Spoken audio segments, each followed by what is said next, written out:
At Dave Cooper Live, we connect the industry leaders in the architectural, engineering, and construction space with the people, the products, and the processes to help them build it better.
Imagine moving nearly 750 apartment units, fully built, across state lines, on time, and without damage, for one of the largest names in modular and offsite construction.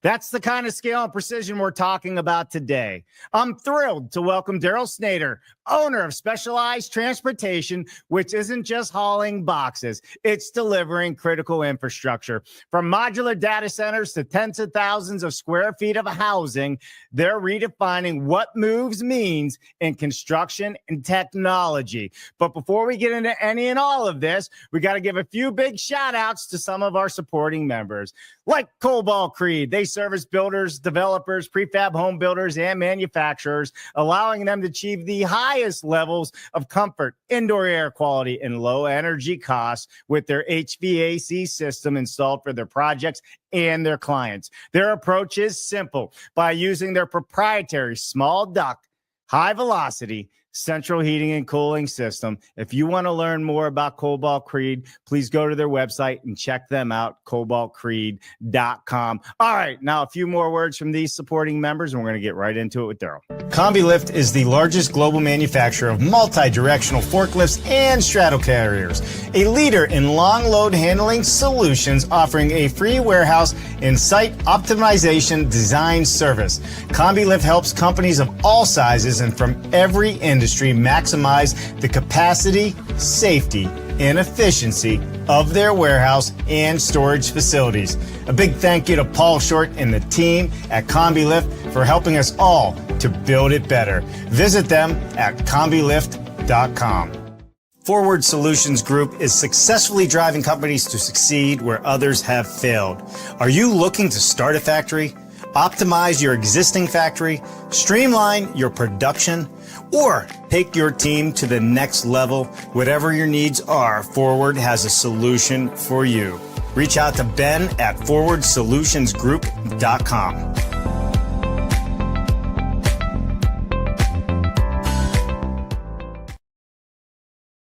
All right, a big thank you to all of our supporting members and to all of the supporting members you see going across the ticker below. We'd love to have your support if you want to be part of this show. If you want to get invited to some of our exclusive events that we host around the world, but we can't do any or all of this without all of you out there helping us bring you all this great information. All right, so without further ado, let's bring Daryl on the show. Daryl, how are you, my friend? Great to see you. It's great to be seen, as they say. Daryl, before we get into transportation, logistics, which in my opinion, outside building the building itself at the factory, is the most critical stage in between the factory and getting it to the job site safely. But before we hop into this, we want to know everything about you from the moment you were born. This very moment on time. Do not leave out any of the good stuff from the hospital, or we're going to have your wife on the show. And I know she'll throw you under the bus, so you better be honest. You only have a minute and a half to do it. It's all you. Yep. So I kind of grew up in this industry. My father has been a modular mobile home dealer for just about 60 years, which is an incredible feat unto itself. He started in 1968. I was born in 71. Literally grew up in a truck, out in the New England states. Grew up in the business. I started hauling oversized loads when I was 16. Probably wasn't legal, but I did. Got out of college, decided I wanted to be an over-the-road truck driver. Got into it and did it myself. My wife was the pilot car driver, so literally from the ground up. Did that for a few years. Realized I was a pretty good salesperson, got more work than I could handle myself. Started adding drivers, employees, kind of just gone from there. Been in it ever since. So it's about a little 32 years, I believe I've been doing this business. I did a quick math there a few months ago, just for curiosity's sake. And I figured up in that time I've hauled, or my team, basically myself and people that work with me, almost 75,000 mobile and modular homes, which was a crazy number, but it's obviously not an exact number, but it's pretty dang close. And that's a lot of movements. So a lot of hauls. 75,000 units. I mean, listen, you've been hauling since you're 16. I mean, you're only about 21 now. So that's a lot of work in only 5-6 years. Yeah, it's a lot. I just kind of did the math per year, and added them up. And right now with our current capacity, we're hauling about 45 to 5,000 modular shipments a year. So that's a big number. So how big is your team? We have about 50 drivers that work for us. Most of what our drivers are owner or employees. So I'm a little different than some of my competitors in that regard. Like, I own the trucks. I have a few owner operators that work for me, but my owner operators are, exclusive to me. They only work for me. A lot of those guys have been with me for 10, 15 years, which is kind of a anomaly in the trucking industry to have that kind of longevity. But a lot of these guys have been with me a long, long time. So, yeah. I have one driver that's worked for me.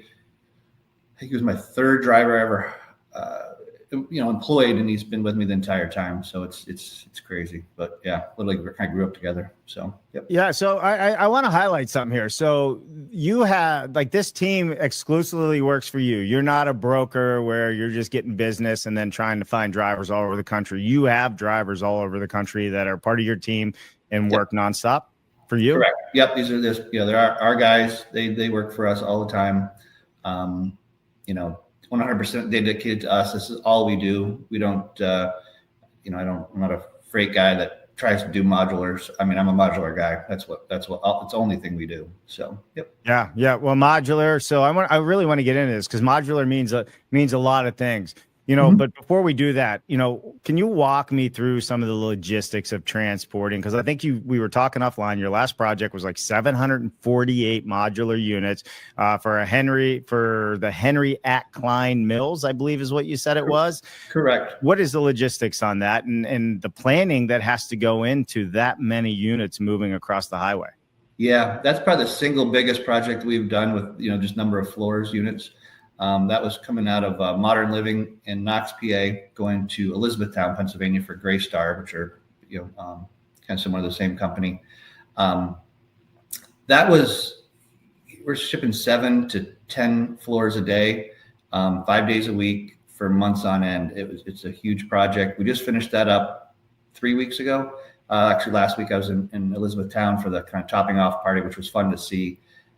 Usually I kind of start at the project, be there, to make sure everything is as it should be when we start the project. And then it's always fun to come back at the end and see the finished product when it's done and sided and people get excited moving in. I mean, it is kind of crazy what we do. It's awesome to see the end product. So Well, I mean, I guess it's a feather in your cap that they invited you to the topping off party. So, it must have went fairly well for that to happen for sure. Yeah, no, it went really well. It's the second project we've done for Greystar and Modern Living. Actually, this Monday last Thursday, we started another project for them in New Jersey, just on the Philly side of New Jersey. Yeah. So yeah, that one is 621 units. So here's the thing that and even I didn't really know this, is you're really working with like the biggest names in the modular industry. I mean, you got volumetric building companies, right? Yeah. Greystar's huge, and I'm sure there's several others. You have another big set, I think you just said, happening this week or next week. Yeah, we're also doing it right. One of our current projects is Timber Ridge. It's in Vail, Colorado. That's just shy of 500 units, 7 buildings. Each building is roughly 70 floors. That's coming out of AVA out of Minnesota. That's been a challenging project just in the location. Vail's obviously it's a ski town, it's a mountain town. The elevation, just the routes to get there. It's gone well, but we do a lot of business in Colorado. That's kind of one of our key areas. Right. Just modular makes sense everywhere, but it really makes a lot of sense in the ski towns of Colorado. So, yep. Right. Yep. Well, I mean, listen, it sounds like the East Coast as well. If you just almost, delivered 748 modules there, and then you got a whole nother couple hundred coming in, it sounds like. So walk me through the process. Or I'm a new customer, and I say, listen, I have a project, I'm smaller. It's only 300 modules. But how do you work with me? I mean, are you there from the beginning? Are you just doing trucking? Are you doing staging? Tell us a little bit about how you work with your clients. Yeah, no, we do it all. I mean, we try to take everything that has anything to do with logistics off the customer's plate, put it on ours. I mean, our goal is to, first of all, understand what you have, what needs to be done, timelines, what we can do in the front end to save cost, the dimensions of the product. I mean, I love it when somebody asks me, in the design stage, hey, this is what I'm thinking. What makes sense? Is this too big? Can this fit? We can understand, hey, this is the cutoff for a pilot car. Not having a pilot car makes a huge difference in logistics cost. That 2 inches of width maybe costs $2,000 in pilot cars that we could avoid. Sometimes we can't avoid it. You can't avoid it, but always having that conversation up front is huge. And then just again, let's say timelines, staging yards. If there's ones needed, which most of these larger projects do. Helping find that yard. Is it a good location? Is it a bad location? Time to the crane, just everything that goes with it, so that our experience helps the customer. Nothing gets missed. Yeah. We understand, what the project is, and we're all on the same page. I mean, listen, it's kind of funny, right? Like 2 inches could save you thousands of dollars. You listening, architects, designers out there, when you're designing offsite construction and what that means. I mean, you take that times, almost 750 modules, all of a sudden that's serious dollars that add up, right? Yeah. And I had a call last week with a potential customer that was looking to do a project in the Northeast. Right. Where I grew up in the Northeast. I'm super familiar with the Northeast. And they're giving me the dimensions of the project, and I'm like in the math in my head going, this isn't going to fit. Like there's like the height of their units, and you put them on any type of trailer, and it was 1.5 feet too tall, and nobody had I don't want to say guts, but to tell this guy that what he was trying to do physically will not fit. And he's kind of arguing with me a little bit, but I was like, buddy, you do not want to build something. I can't let you build something that you can't ship, whether it's me or somebody else. And I'm afraid that he was talking to some maybe people that weren't as informed, didn't have the knowledge that maybe I have, and we're giving them bad information. And he was ready to proceed with a design of something that he couldn't get there. It's just impossible. Right. It's just too tall. So having the knowledge, asking the right questions if you're, a manufacturer, and making sure there's a game plan to get it from A to B is obviously critical. So, with the world of AI, with the world of critical infrastructure, energy, data centers, all of that, I mean, is just booming right now.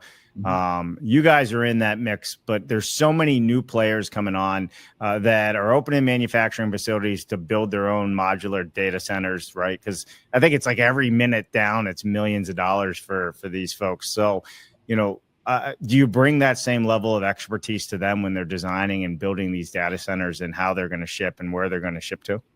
Yeah, exactly. I mean, it's really using our knowledge, our understanding, our experience. I mean, we've been doing this for a long time to be able to say, hey, this is a good plan. This is a bad plan.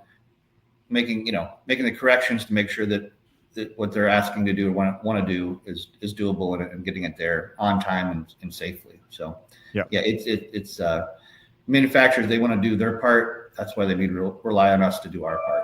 So yeah, take that off their plate. Yeah, for sure. And then what about trucking all these different types of components, whether it's critical infrastructure, modular, data centers, piping?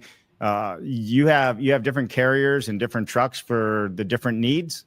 Yeah, we about 4 years ago, we kind of got into as the modular business expanded, just in all the different types of it, and doing more. Our trailers lift. We can back underneath a unit at a factory, lift it up. My trailers are mostly air activated. Pick it up, remove the cribbing, drop them down, secure them, take them to the job site, unload ourselves, just avoiding the cost of a crane for the end customer. Yeah. And I have different trailers that do different things. I kind of design my own, build my own. I have some Amish guys in Pennsylvania that build my trailers, do a heck of a job. And right now they're actually designing a trailer for a component manufacturer that I'm going to be hauling for. And they want to kind of do something different. Basically had a few meetings, sketched it out on a piece of paper, what they were looking for. I took it to my welders, manufacturing or prefabricators. So this is what I want to do. They did a few tweaks, and I'm actually hopefully later today I'll have the prototype in my pictures in my email so we can proceed with that. But really just building a custom trailer just to do exactly what they needed to do. So that's something that we're willing to do too. So you're investing into the future of offsite construction. I mean, obviously, I can't imagine, no matter who's building it, Amish or anybody else, that it's an inexpensive thing to build hydraulic trailers. No, it's not. And it, we have 22 trailers in our fleet now, and I would probably expect to have another probably 10 by the year's end, and to grow that. So, yep.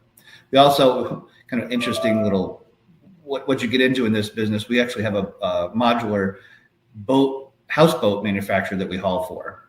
Kind of a, side note, it's obviously low volume, but it's a really cool to be able to literally haul houseboats, bring them up to the dock, they crane them off, stick them in the water. But we took our trailer and kind of designed it especially for the pontoons so that the pontoons could hang out over the edge of our trailer and still have the height requirements and be able to get it as low as possible for shipping heights, but yet be able to ship with the pontoons on. So that's kind of a cool little project we have going on now too. So. Does the team get to stay in the boat when they get there instead of sleeping in the trailer of the truck? I know. If I had a lake to go on, I'd take one myself. I don't, but it's a very cool idea. So we have a 2-story.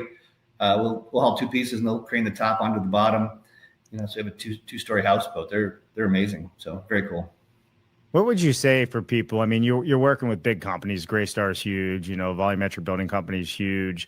To people that are starting out, what advice would you give them when they're thinking about transportation? What's the biggest no-no you see in this? And you gave us an example, somebody building something too high, but where do you guys like to start being part of these projects? Yeah, I think the earlier the better. I mean, honestly, talking to us from the beginning when you're planning what you're going to do, where you're going to go, how you think you want to get it there, so that we can say, yes, this is a great idea, or I would think about this, height, width, destinations, all that stuff, and just having the second opinion on maybe what you're thinking and let us do what we do. The biggest thing I see a lot lately is there's a lot of brokers that are trying to get into this space, which I understand it's, that's their prerogative to try to get into it. But they have very limited knowledge of what they're actually doing.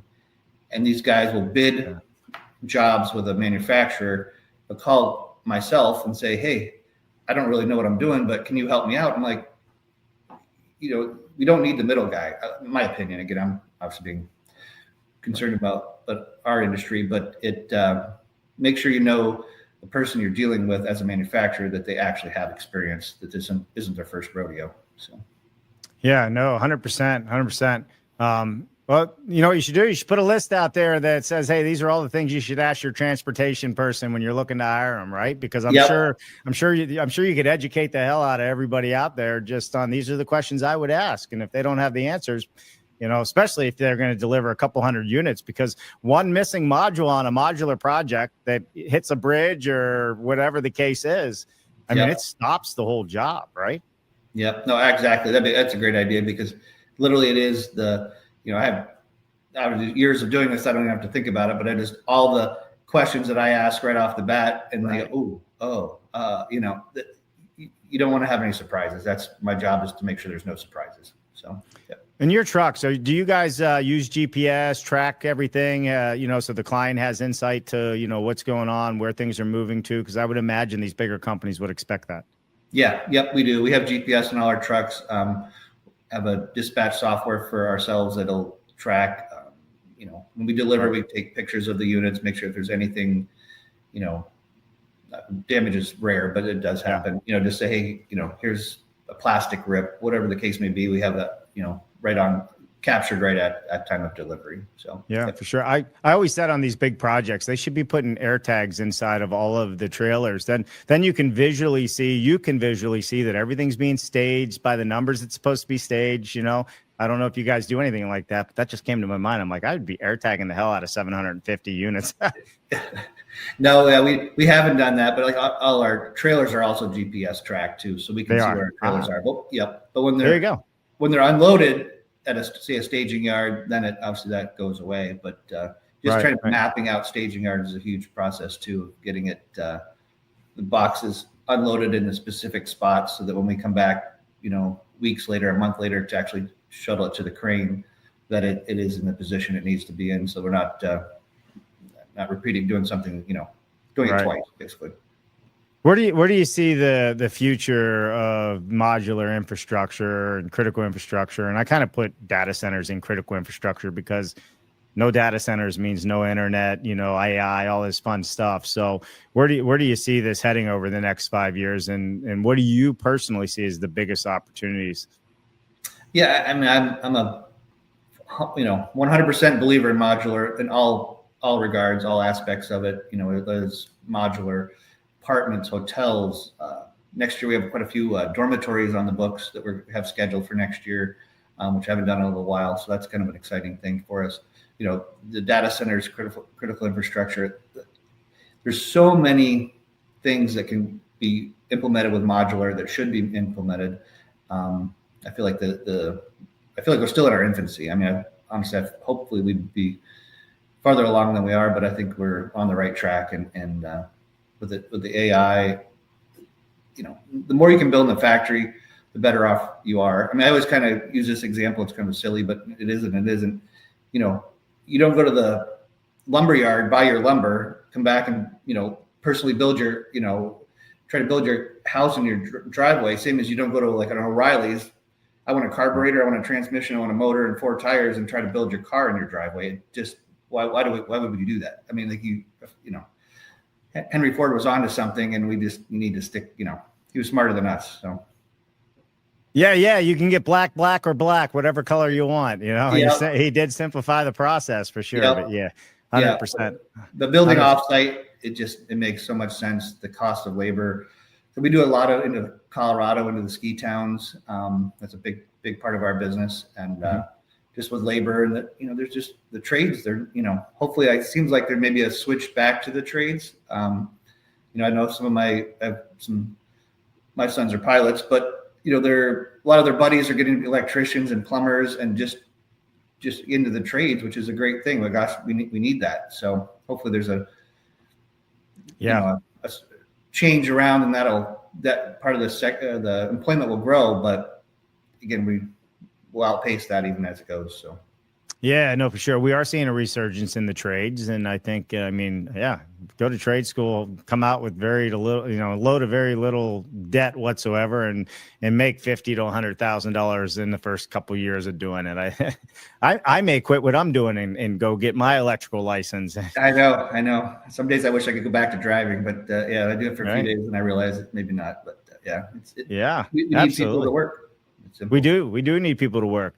Transportation wise, how is it getting drivers, right? They need CDLs. So what is that looking like? Yeah, it's been, during COVID, it was a little tougher than it is now. Just with everything was crazy. Sure. We have very strict requirements on who we'll hire. So we're definitely not hiring, guys out of school. I mean, we kind of go after guys that have been maybe doing it 10, 15 years.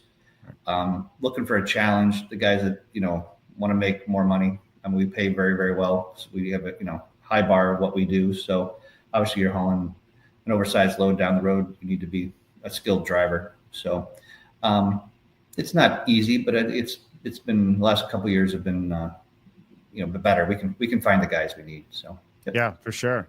And that's the thing, right? The states only allow you so many super wide loads a day or something like that, right? So it really has to be planned out. You can't just show up and grab 750 modules with 750 trucks and do a whole convoy, can you? No. It really is pace to it, scale, getting a flow. I mean, that's the biggest thing in these larger projects is getting X number of trucks per day, just, getting a flow to it so it's consistent for us, for the customer, for the guys in the yard, everything. It's just, it's critical to have it planned out. So, yep. For sure. Daryl, is there anything that we left out of today's conversation you want to make sure everybody knows about you guys? I guess probably the biggest thing is I feel like we're different than most in that we, own our own trucks, everywhere that works with me, we're employees. The guys have, a vested interest in doing well. If a driver shows up that says specialized on the door, it's not his first day. It's been with me a long time. And every truck will show up, will say specialized on the door. It's not going to have a name on it that you've never heard of. So I feel like that sets us apart from most of our competition. And I guess I would just, whether you're a manufacturer, a GM, whatever role you are, that has a picking transportation, that you understand who you're doing business with. There's other companies like me that do a great job. I'm by no means the only guy out there that knows what we're doing. But there is a lot of people out there that don't know what they're doing. And I see it almost daily. And it kind of scares me because there's going to be some people that get bad information, bad intel, and it's going to cause this industry problems. And obviously, I want the industry to do well as a whole for everybody's sake. This is what we do, and that's all I know how to do. So I want to keep it going in the right direction. So listen, it's a critical piece, and for somebody just doing it for the first time, if the transportation side goes bad, it goes bad for everybody, to include the manufacturer, because they will not get that business again. Right? Exactly. Yep. Yeah. 100%. Daryl, appreciate you joining us today, and I appreciate everybody out there watching as well. Hey, Daryl, we're going to be in Los Angeles November 4th through the 7th at Greenbuild. Are you going to be out that way? I would love to. Unfortunately, I'm going to be out of the country that week, but I would love to go, but I'm going to be on the other side of the world that week. So I love it. Well, hey, listen, we'll miss you out there. Give me 1 second here. I'm going to come back to you. But yeah, we're going to be in Los Angeles November 4th through the 7th at Greenbuild. You want to sign up now? Click on the links, take a photo of the QR code. You're going to get your discounts. We're going to give you free show floor passes. We're going to have ADUs and modulars in the parking lot. And on top of that, we're going to have a 20 by 40 foot stage on the showroom floor. And we're going to have some of the hottest speakers on that stage, some of the hottest demonstrations on that stage. We're going to show you all the features and values and benefits of offsite construction and building it better for a better built world. Daryl, really do appreciate you joining us today. Thank you for being with us. And for the rest of you out there, it's only Monday. You still got 4.5 days to keep building it better. So now you can stop watching what I'm doing right after this outro. I'm Dave Cooper. Thanks for watching. What an amazing show. Thank you to all of our sponsors for helping us to continue to bring all of these innovative conversations to all of you out there. Please visit them, see what they have to offer you. And as always, subscribe to the YouTube channel and ring that bell. It would mean the world to us. I'm Dave Cooper. Thanks for watching.